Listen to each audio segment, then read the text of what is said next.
ஓம் சக்தியே பராசக்தியே, ஓம் சக்தியே ஆதி பராசக்தியே, ஓம் சக்தியே மறுவூரரசியே, ஓம் சக்தியே ஓம் விநாயகா, ஓம் சக்தியே ஓம் காமாட்சியே, ஓம் சக்தியே ஓம் பங்காரு காமாட்சியே. ஓம் சக்தியே பங்காரு அடிகளே ஓம், ஓம் சக்தியே பங்காரு அடிகளே ஓம், ஓம் சக்தியே பங்காரு அடிகளே ஓம், ஓம் ஓம் ஓம். ஓம் சக்தி. தினமும் தியானம் இருந்தால் நம்மை அறியாமலே பல நன்மைகள் நம்மை வந்தடையும். இதை அனுபவ ரீதியாக உணர்ந்தவர்கள் பலர். இதற்கு அன்னையின் அருள்வாக்கினை பார்ப்போமா? குரு வாழ்க, பங்காரு அம்மா வாழ்க.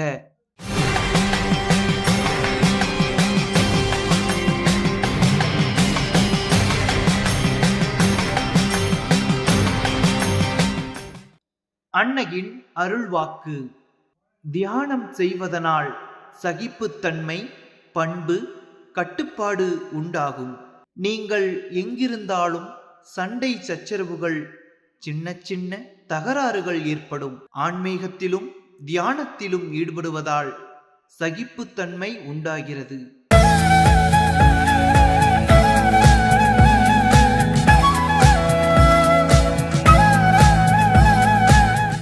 மேல்மருவத்தூர் சுயம்பு அருள்மிகு ஆதி பராசக்தி சித்தர்பீடத்தில் கருவறை பணியை இன்று விருதுநகர் மாவட்டம் சாத்தூர் ஆதி பராசக்தி வழிபாட்டு மன்றத்தினர் பொறுப்பேற்று செய்கின்றனர். நாளை விருதுநகர் மாவட்டம் ஸ்ரீவில்லிபுத்தூர் ஆதி பராசக்தி வழிபாட்டு மன்றத்தினர் பொறுப்பேற்று செய்ய உள்ளனர். ஓம் சக்தி.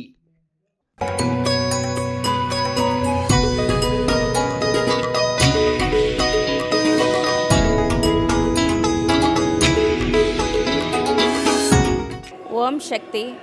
ஆதிபராசக்தி மருவத்தூர் அம்மாவே தாயே சரணம் சரணம். நான் சென்னையில் இருக்கோம். என் பேர் அருட்செல்வி. எங்கள் குடும்பமே அம்மாவுடைய பக்தர்கள் தான். எல்லாருமே ரொம்ப நம்பிக்கையோடு, தெய்வ நம்பிக்கையோடு இருக்கிறவங்க. மருவத்தூர் அம்மாவை நாங்கள் எல்லார் வீட்லேயுமே ஃபோட்டோ வச்சு கும்பிட்டுட்டு தான் இருக்கிறோம். வருஷந்தோறும் ஒரு முறை அம்மாவுடைய சன்னிதானத்துக்கு வந்துட்டுருக்குறோம். எங்களுக்கு என்ன கேட்டாலும் ஒரு தாய் மாதிரி அவங்கக்கிட்ட எல்லாமே பர்சனலாக பேசுவோம். எனக்கு இது வேணும் அது வேணும் பிரார்த்தனைலாம் கிடையாது. சின்ன சின்ன குறைங்களை கூட போயிட்டு பர்சனலாக நம்ம அம்மாக்கிட்ட எப்படி சொல்லுவோமோ அப்படி நாங்கள் மனசால் பேசுவோம். உடனே அதுக்கு எங்களுக்கு ஒரு இது கிடைக்கும், ஆறுதலாவது கிடைக்கும். கண்டிப்பாக படிப்புக்கோ இல்லை திருமணம் சம்மந்தப்பட்ட விஷயங்களுக்கோ குடும்ப முன்னேற்றத்துக்கோ அம்மாக்கிட்ட தான் நாங்கள் ஒரு தடவையும் கோரிக்கை வைக்கிறோம். அம்மா ஆறுதலும் கொடுத்துட்ருக்காங்க. எப்பப்போ அதுக்கு நேரம் வருதோ அதை அப்பப்போ எங்களுக்கு நிறைவேற்றி கொடுக்குறாங்க. ஒரு சிலர் தாமதமானால் கூட நாங்கள் அம்மா மேலே நம்பிக்கையோடு தான் இருக்கோம். அது கண்டிப்பாக நமக்கு இன்னும் நல்லா கிடைக்கும். இப்போதைக்கு அது நமக்கு சரியாக இருக்காதுன்னு தான் அம்மா தாமதப்படுத்துகிறாங்க. ஆனால் நாங்கள் நம்பிக்கையோடு தான் இருக்கோம். அம்மா கண்டிப்பாக நமக்கு நல்லது தான் செய்வாங்க. தட்டி போகிறது அது நல்லதாக இருக்கும், நிறைவேறதும் நல்லதாக தான் இருக்கும் அப்படின்ட்டு அம்மா மேலே நம்பிக்கையோடு வந்திருக்கோம். ஒரு சில கோரிக்கைகளும் வச்சுருக்கோம். கண்டிப்பாக அது நிறைவேறுன்ற நம்பிக்கையோடு நாங்கள் இப்போ வீட்டுக்கு போகிறோம். ஆடிப்பூரம் பூத்தவளே ஆதிபராசக்தி, நாடி வரும் இதயமெல்லாம் நலம் புரியும் சக்தி. ஓம் சக்தி. குருவடி சரணம், திருவடி சரணம்.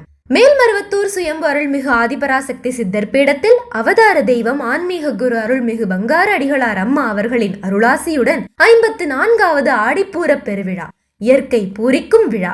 புவனமெல்லாம் பூத்தவளுக்கு, பூவுலகம் காத்தவளுக்கு, பூரணமாய் மகிழ வைக்க கஞ்சி படைக்கும் திருநாள். அவள் மனம் குளிர்ந்திட பாலமுதை ஊற்றிடும் நன்னாள். வருகின்ற ஜூலை 27 மற்றும் 28 தேதிகளில் மிக சிறப்பாக கொண்டாடப்பட உள்ளது. வாழ்வில் பொருள் காணவும் வாழ்வின் பொருள் காணவும் அன்னை அருள் பெற ஒரே தாய் ஒரே குலம் என ஒற்றுமையை வலியுறுத்தி சமத்துவ கஞ்சி வார்க்கும் பெருவிழா. அனைவரும் தங்கள் கைகளாலேயே கருவறையில் அருள் பாலிக்கும் சுயம்பு அன்னைக்கு செய்யும் பாலபிஷேக விழா. அதுவே மருவூரின் திருவிழா. வருகின்ற ஜூலை 27 ஞாயிற்றுக்கிழமை கஞ்சி வார்ப்பு. ஜூலை 27 மற்றும் 28 ஞாயிறு மற்றும் திங்கட்கிழமை 2 தினங்கள் சுயம்பு அன்னைக்கு பாலபிடேகம். ஆடிப்பூர விழாவில் கஞ்சி ஊற்றுவதும் பாலபிடேகம் செய்வதும் இயற்கையை செழிக்க செய்யும். வளங்கள் பெருகும், பஞ்சம் பசி நீங்கும், தீராத பிணிகள் தீரும். அன்னை மனம் குளிர்ந்து நம் நியாயமான வேண்டுதல்கள் அனைத்தும் நிறைவேறும். வீடும் நாடும் வளம் பெற படைப்போம் கஞ்சியினை நம் மருவூர் அன்னைக்கு. ஊற்றிடுவோம் பாலினை நம் சுயம்பு அன்னைக்கு. அனைவரும் வருக, அன்னையின் அருள் பெருக. ஓம் சக்தி. அம்மாவின் ஆன்மீக ஒளிபரப்பும் மேல்மருவத்தூர் சித்தர்பீடம் யூடியூப் சேனலை சப்ஸ்கிரைப் செய்து மேல்மருவத்தூர் சுயம்பு அருள்மிகு ஆதிபராசக்தி சித்தர்பீடத்துடன் இணைந்திருங்கள். பெல் ஐகானை கிளிக் செய்து புதிய காணொளிகள் பற்றிய அறிவிப்புகளை உடனுக்குடன் பெறுங்கள்.